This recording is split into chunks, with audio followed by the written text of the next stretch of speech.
Salut! Salut, salut! Je voulais vous faire un petit coucou. J'espère que vous avez passé un bon réveillon, que vous avez passé un joyeux Noël, en famille, bien entourée, plein d'amour, de douceur, pas trop de querelles de famille. J'espère que ça a été pour vous.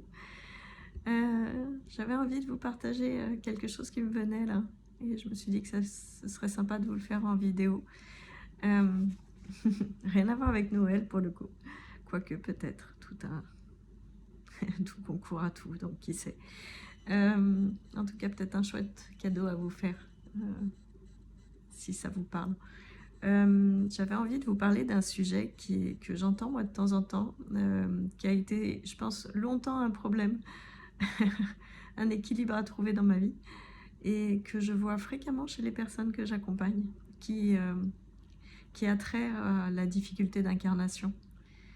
Certains appellent ça le rejet d'incarnation. Moi, je trouve que c'est plus une difficulté à trouver un bon équilibre dans l'incarnation, même plutôt que le rejet d'incarnation. Vous allez voir si ça vous parle, cette affaire-là.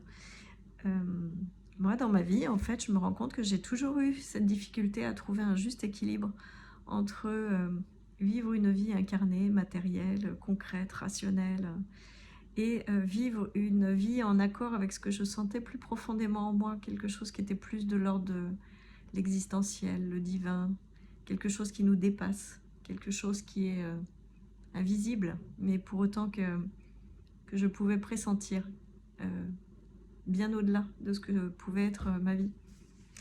Et ça a eu des effets de bord dans ma vie, cette affaire-là, la difficulté de conjuguer les deux en fait. Quand j'étais jeune, vous allez peut-être vous retrouver dans ce parcours-là, mais quand j'étais jeune, très, très jeune, j'avais l'impression d'être à côté de la plaque, moi. D'être comme un ovni dans ce monde, de ne pas bien comprendre le fonctionnement. Je suis rentrée à l'école assez tardivement. Mes parents m'ont mis à l'école à 5 ans. Quand j'ai débarqué à l'école maternelle à 5 ans, alors que les gamins autour de moi étaient déjà habitués voilà, à l'agenda, aux habitudes du groupe en fait. Moi j'ai débarqué là-dedans, j'ai eu beaucoup de mal à m'y faire. Très longtemps même par la suite à l'école, je faisais ce qu'on me disait de faire, mais je voyais bien que j'étais pas intégrée en fait dans le groupe. J'étais souvent à côté en train d'observer. Je comprenais pas bien le fonctionnement au final, comment se faire intégrer. Et du coup, comme j'avais un comportement peut-être un peu bizarre, un peu atypique pour les autres gamins, j'étais un peu exclue en fait. Ça a été ça longtemps jusqu'au lycée quasiment, où j'ai suivi les règles qu'on me demandait en fait, d'assumer. J'étais plutôt sage, plutôt tranquille, plutôt... voilà, je suivais les règles. Quand on me donnait une règle claire, je suivais les règles, ça allait. Mais par contre, le fonctionnement même de la vie d'une façon plus globale, il y a plein de choses que je ne comprenais pas, qui n'étaient pas innées chez moi.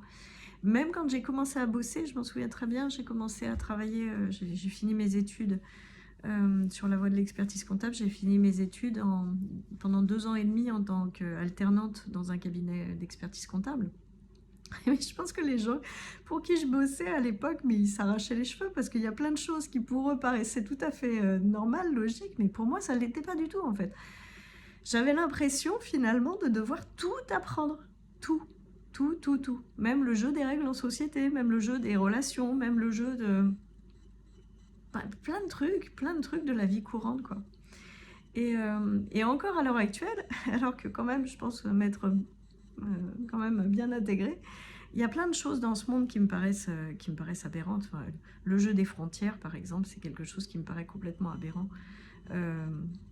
Je rêverais d'un monde sans frontières, en fait, où chacun puisse être libre de bouger partout dans le monde sans avoir cette impression de quitter un pays pour un autre, parce que pour moi, ça n'a absolument aucun sens. Se faire la guerre, ça n'a absolument aucun sens, même s'il m'arrive d'être en colère face à certaines personnes et de jouer aussi des jeux de petites guerres, même intérieures. Hein. Mais la guerre à plus grande échelle où pour faire la paix on va tuer quelqu'un, ça c'est un truc, ça m'a toujours semblé complètement aberrant quoi. Donc il y a plein de choses dans ce monde où j'ai l'impression, tout au long de ma vie, finalement, d'avoir dû les apprendre parce que c'était vraiment pas inné chez moi, d'être comme une extraterrestre par rapport à tout ça.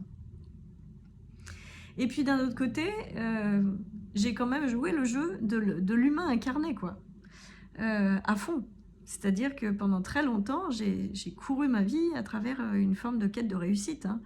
Réussite des études, réussite des jobs, réussite des entretiens de fin d'année, de gravir les échelons dans une entreprise ou de gravir les échelons entre guillemets de ma propre carrière en changeant d'entreprise. La réussite matérielle à travers l'achat immobilier, l'achat même en investissement locatif. Hein. Il y a eu toute une période de ma vie où j'ai mis de côté l'aspect plus spirituel de ce que nous sommes. J'ai refermé ce chapitre-là pour aller dans une vie totalement, pour le coup, incarnée, à jouer le jeu de l'argent à fond, à jouer le jeu du matériel à fond, et en laissant de côté vraiment tout à faire plus... pas de valeurs, parce que les valeurs, j'en ai toujours eu très fortes. Les valeurs, chez moi, il y en a un certain nombre, elles sont vraiment très très fortes, très prenantes dans ma vie. Mais sur tout un tas d'aspects, en fait, c'était vraiment la réussite, la création de la famille... tout un tas de trucs vraiment dans ce monde très matériel. Et puis plus récemment, avec le burn-out, avec le chemin d'éveil spirituel qui a suivi, il y a eu comme un rebasculement dans l'autre sens, encore une fois, un peu comme ce que je pouvais pressentir finalement très jeune, quelque chose d'autre qui m'appelait en fait, qui pouvait être là on va dire en soupçon, quoi, en ressenti. Il y a eu cette quête plus existentielle qui est revenue sur le devant de la scène et qui s'est traduite par justement une quête d'éveil spirituel.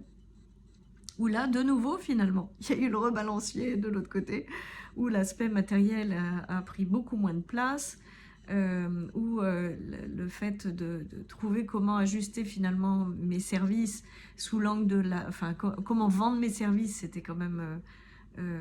voilà, les aspects de vente, de marketing, c'était difficile pour moi. Et à l'inverse, il y avait beaucoup plus l'aspect ouais, quête existentielle, quoi. Quête existentielle, plus spirituelle.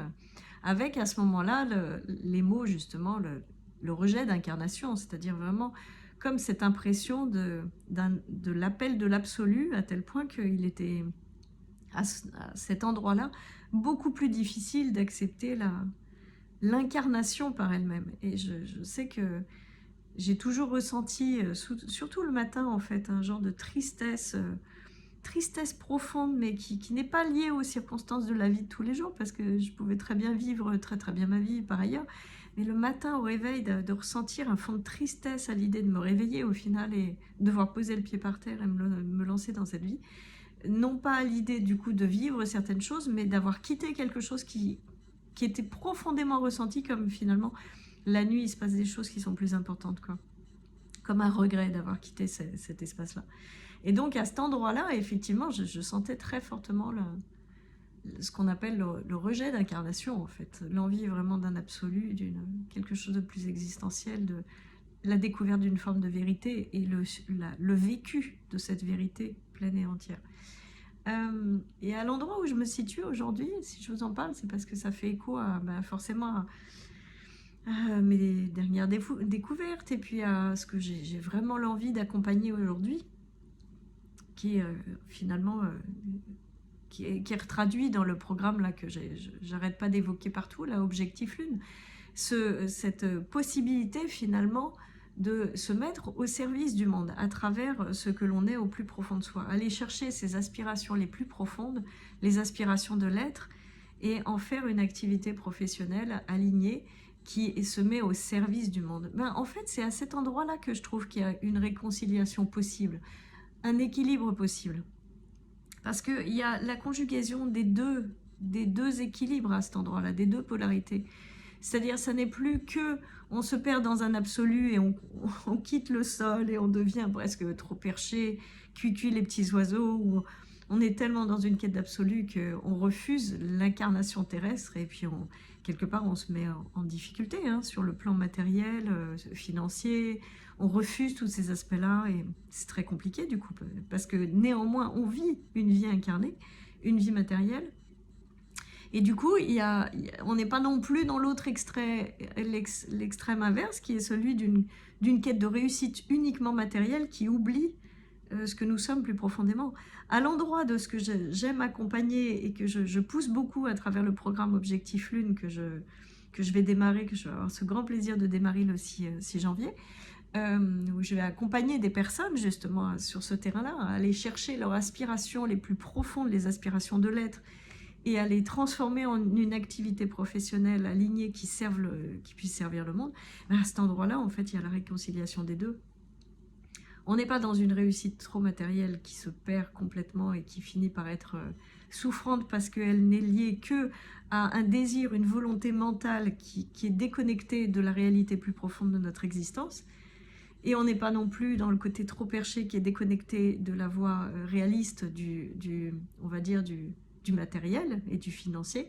Non, on va chercher le spirituel en soi, ce que nous représentons finalement en termes d'être humain unique, avec un potentiel unique et divin, parce que c'est poussé par cet aspect divin de notre être, et non plus par l'ego, le mental, qui réfléchit, qui pense que la réussite matérielle, elle va se passer par faire tel et tel truc, complètement à côté de la plaque par rapport à la nature, par rapport au monde dans lequel on vit, en termes d'essence plus fondamentale. Non, au contraire, on va chercher les aspirations de l'être, qui sont du coup des aspirations entre guillemets pures, en adéquation avec cette vie tout entière, en adéquation avec le monde tout entier, l'univers tout entier, la faune, la flore, les êtres humains autour de nous, l'avenir de cette humanité tout entière. On va chercher vraiment ces aspirations de l'être-là, et on les matérialise justement, on cherche à les matérialiser, à les ancrer dans la matière en les offrant sous forme de services, de produits, de nouveautés, d'idées, d'élan en tout cas, qu'on matérialise pour le coup dans la matière. Et là, à cet endroit-là, je vois combien en fait c'est la piste de la joie à la fois la plus profonde et la plus large, parce qu'elle n'est plus issue d'un choix à faire entre je veux soit l'absolu, soit la réussite matérielle. Non, il y a une réconciliation des deux à cet endroit-là. Et à cet endroit-là, quand on le touche du doigt, on sent combien en fait on est raccordé à la beauté de ce monde, à la vérité de ce monde, à la joie universelle, à la paix profonde, parce qu'il y a beaucoup moins de guerre, justement, intérieure et extérieure. Tout fait sens à cet endroit-là. Et c'est ce que j'ai ce grand plaisir-là de découvrir toujours plus profondément sur mon propre chemin, parce que je pense c'est un chemin qui ne se termine jamais au final. Ne serait-ce que parce qu'on continue à tâtonner sur cet alignement-là. Qu'est-ce qu'on peut toujours plus offrir au monde ? Non pas mettre notre réussite personnelle en premier ordre avec l'espoir à un moment donné que ça serve autrui. Non, c'est qu'est-ce que je peux, à partir de ce que je suis déjà finalement, ici maintenant, quel est ce service que je peux offrir, et puis en faire la réussite de toute une vie qui me dépasse bien largement. C'est ça que j'ai ce plaisir d'accompagner là, et en fait c'est parce que je vois que c'est la solution finalement, la solution à tout un tas de choses, la solution au mal-être de ce monde actuel, à la perte de sens, à la quête plus existentielle. On ne peut pas vivre une quête existentielle sans la raccorder à la matière. Ça s'appelle se percher dans un monde qui n'existe pas. Tous les matins, on se lève, on pose le pied par terre sur un sol qui est fait de matière, et puis on va devoir aller manger, on va devoir aller faire des courses, on va devoir payer son loyer, on va devoir faire tout un tas de choses qui sont dans le concret de cette matière. On ne peut pas s'en extraire complètement. Et d'un autre côté, ne vivre que à travers ça, c'est ce que j'ai vécu et qui m'a conduit au burn-out, c'est quand on est persuadé qu'on doit vivre sa vie que sous l'angle du mental, du faire, du matériel, ce qu'on appelle le réaliste. Le réaliste, si toutefois il y avait une véritable réalité, mais bon, il y a un moment donné, on s'épuise en fait, parce qu'on a l'impression qu'on doit tout faire avec son petit cerveau et ses 10 petits doigts, et il est bien évident que face à la vie tout entière, ça suffit pas en fait. Non, c'est la réconciliation de ces deux pôles-là. Et quand on le réconcilie, non pas à travers des idées, des concepts, mais à travers un vécu de tous les jours plein et entier, et notamment à travers une activité professionnelle alignée, parce que, comme je le répète souvent, l'activité pro prend 80% de notre temps éveillé. Donc, il y a un moment donné, forcément, c'est par ce biais-là qu'il y a une réalisation de notre être et de ce que nous sommes beaucoup plus on va dire, rapide, quelque part, et beaucoup plus global. C'est par ce biais-là, finalement, qu'on résout le mieux l'équation. Et une équation qui retentit après sur toutes les autres dimensions de notre vie. Le personnel, l'amical, l'amoureux, etc., etc. Quand on vit une activité professionnelle alignée, ça retentit partout, partout, partout. Donc, non, encore une fois, ouais, je ne sais pas si vous vous reconnaîtrez dans ce que je vous ai raconté là, mais je me rends compte que ma vie tout entière, moi, elle oscille et elle est en balance sur ces aspects-là. Le matériel, le spirituel. Le matériel, le spirituel. Et c'est sans doute parce que j'ai eu à le vivre moi-même profondément, en toute conscience, avant de pouvoir le transmettre et l'aider, en fait, l'accompagner chez autrui. Donc, vous me direz si ça fait écho. Mais en tout cas, les personnes que j'accompagne, assez souvent sont sur des angles de ce type-là, des difficultés de ce type-là, à trouver ce juste équilibre entre l'existentiel et le matériel. Et c'est vraiment, encore une fois, ce que j'aurais ce grand plaisir à accompagner à travers Objectif Lune.